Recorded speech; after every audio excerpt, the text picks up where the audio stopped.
Here's a double standard you run every single day without ever noticing it, and it's quietly poisoning your relationships. When someone else does something wrong, you explain it with their character. They're rude, they're selfish, they're careless, that's just who they are. But when you do the exact same thing, you explain it with your circumstances. You were tired, you were stressed, you didn't mean it, it was a one-off. Same action, two completely different verdicts. I read people across negotiating tables for years, and I'll tell you, this single bias is behind more grudges, more breakups, and more pointless conflict than almost anything else. It has a name, and once you see it, you can't argue the same way again. Let me give you the cleanest example there is. You're driving, and someone cuts you off, swerves right in front of you, no signal. What's your instant explanation? What a jerk. Selfish, aggressive idiot. You assign it to their character, they're simply a bad driver and a bad person. Now flip it. Later that same day, you cut someone off, you didn't see them, you were distracted, you were rushing to get somewhere important. What's your explanation now?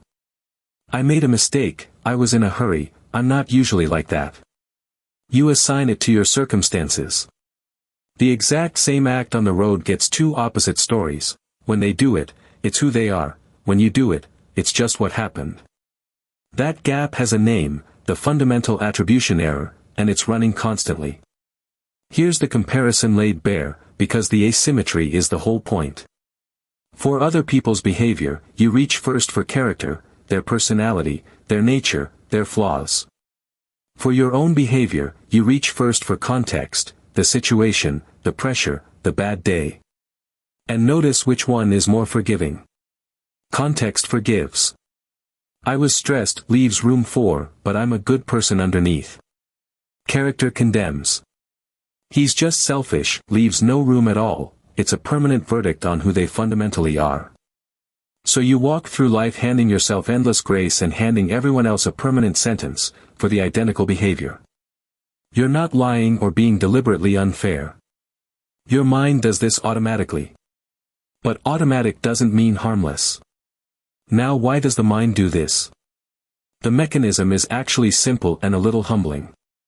When it comes to yourself, you have access to everything, all the context, all the pressures, the whole inner movie of your intentions.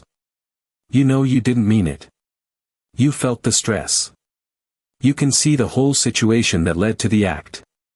But with another person, you can't see any of that. You don't have their inner movie. All you can see is the behavior itself, the action, with no context attached. So your brain fills the vacuum with the simplest available explanation, it must be the kind of person they are. You judge yourself with full information and a defense attorney, and you judge everyone else with a single snapshot and no story. Of course the verdicts come out different. You're not even looking at the same evidence. Let me show you what this does inside a real relationship, because this is where it does its quiet damage. Your partner forgets something important to you. Through this bias, you read it as character, they don't care about me. They're inconsiderate.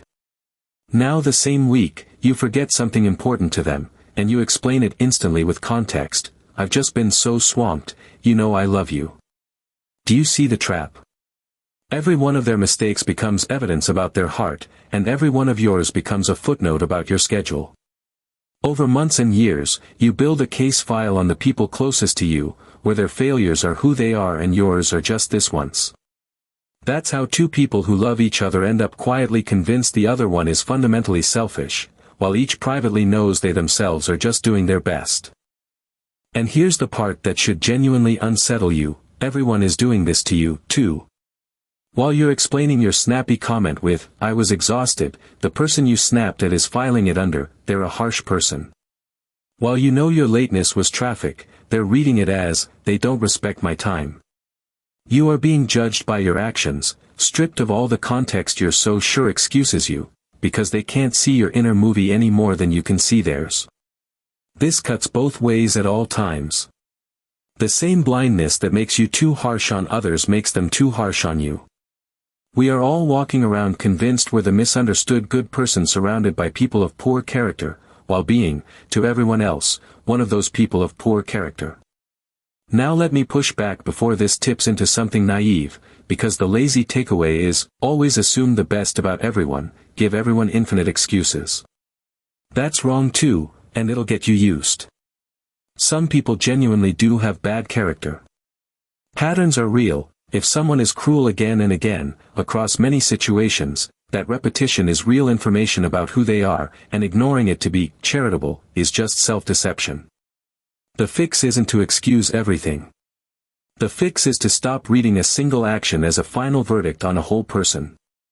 One data point is a moment, shaped by a situation you can't see.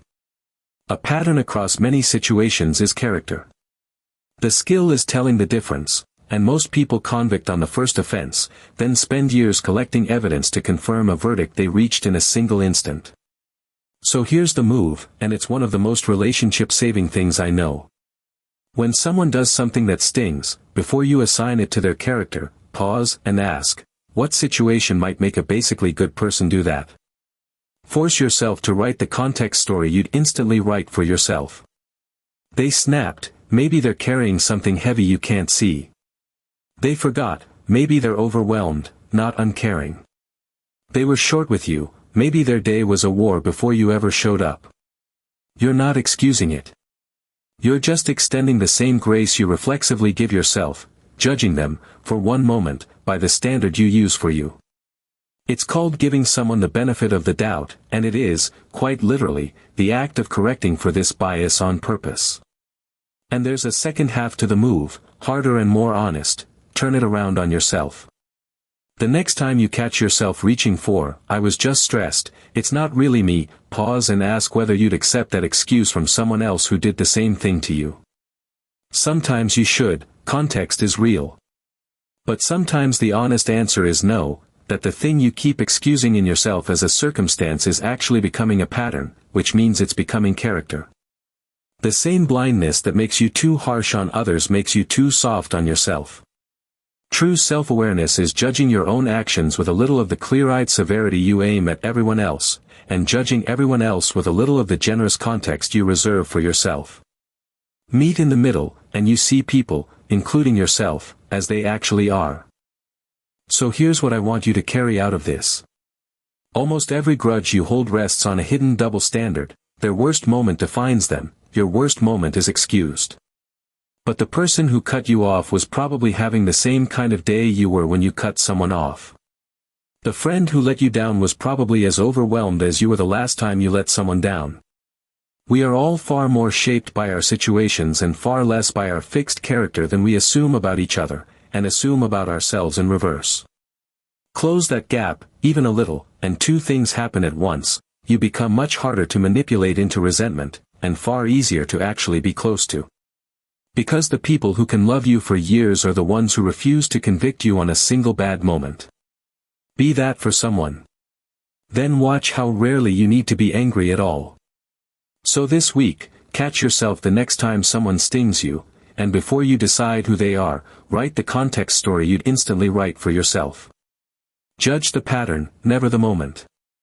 If this changed how you see one person you've quietly convicted, subscribe, one mind hack at a time.